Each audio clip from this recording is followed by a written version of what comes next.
কি করবেন টাকা দিয়ে? যদি কবর নিয়ে যেতে পারেন, আখেরাতে কাজে লাগে, তাহলে তো একটা ব্যাপার ছিল। তা তো পারবেন না।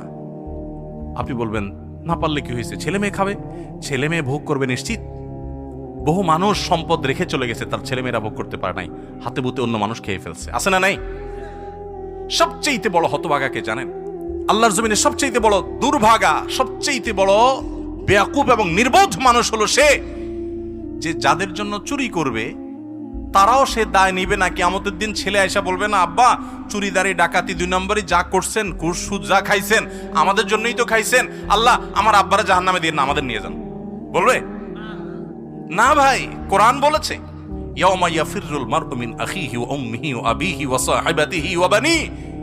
সন্তান বাপকে দেখে মাকে দেখে পালাবে, যে না জানি আজকে কোনো কিছুর জন্য ধরে। সবাই ইয়া নাফসি ইয়া নাফসি করবে। যাদের জন্য চুরি করবেন ওরাও দায় নিবে না। আপনার মতো নির্বোধ কে হতে পারে? সন্তানকে চুরির সম্পদ দিয়ে বড় করবেন না, সততা দিয়ে বড় করেন।